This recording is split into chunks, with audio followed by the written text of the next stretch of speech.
কিন্তু আমার ঘরের উপর তো একটা সমস্যা বসে আছে, নাকি রোহিঙ্গার একটু কম মুসলমান আর অন্যরা একটু বেশি মুসলমান।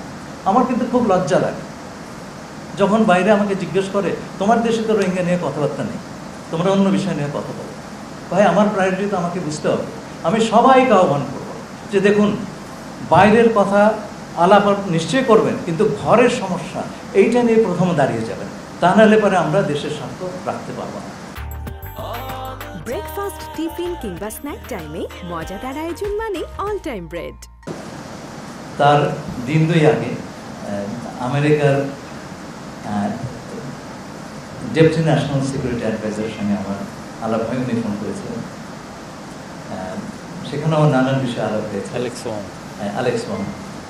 আলেক্স ওয়াংয়ের যে চাকরিতে আছেন, কেউ কেউ বলেন উনি আগে চাকরি চলে গেছে। আমি কার সঙ্গে আলাপ করেছি? আলেক্স ওয়াংয়ের সঙ্গে আমি আলাপ করেছি। তিনি চাকরিতে আছেন, তিনি ডেপুটি ন্যাশনাল সিকিউরিটি অ্যাডভাইজার এবং হোয়াইট হাউসে বসেন। দেখুন, মিস্টার দোভালের সঙ্গে আমার বেশ অনেকক্ষণ আলাপ হয়েছে, ঘড়ি ধরে তো আলাপ করিনি, এবং আমরা আলাপে মগ্নই ছিলাম। আমি সব জানাবো আমার স্মৃতি কোথায়, সব বিষয়ে মাথায় রাখছি। আপনারা গত 3 মাসে দেখেছেন আমরা এই বিষয়ে যথেষ্ট অগ্রগতি অর্জন করেছি। প্রথম কথা হচ্ছে, এই বিষয়টা মানুষ ভুলেই যাচ্ছিল। জাতিসংঘে মাননীয় প্রধান উপদেষ্টা গিয়ে এই বিষয়কে উত্থাপন করলেন। শুধু তাই নয়, জাতিসংঘের একটা আন্তর্জাতিক সম্মেলন হবে সেই সিদ্ধান্ত তিনি আদায় করে নিয়ে গেলেন। আপনারা দেখলেন UNHCR তার প্রধান এসে বললেন প্রত্যাবাসনে একমাত্র সমাধান। এরপরে জাতিসংঘের মহাসচিব এলেন, তিনিও বললেন প্রত্যাবাসন একমাত্র সমাধান।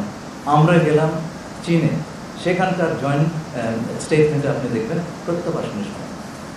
এই যে প্রত্যাবাসন হ্যাজ বিকাম দি ইস্যু, আর কোনো ইস্যু নেই।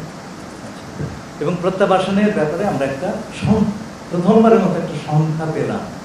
গত 8 বছরের সংখ্যা আমাদের কাছে ছিল, এই প্রথম একটা অ্যাগ্রিড সংখ্যা আমরা পেলাম। আমাদের একটা ভিত্তি।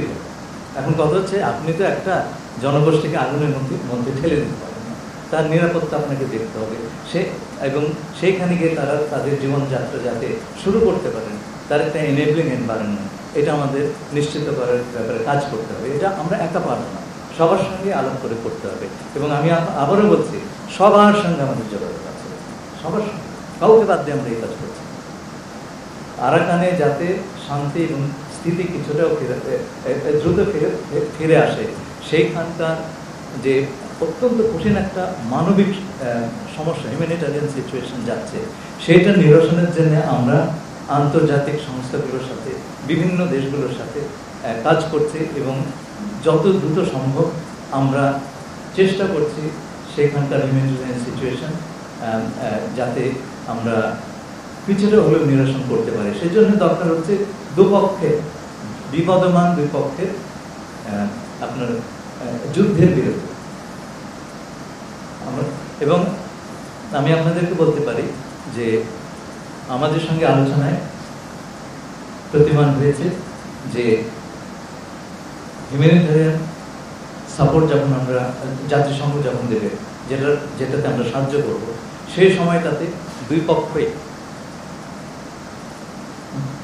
যুদ্ধাবস্থা পরিহার করবে। আমি শেষ করছি।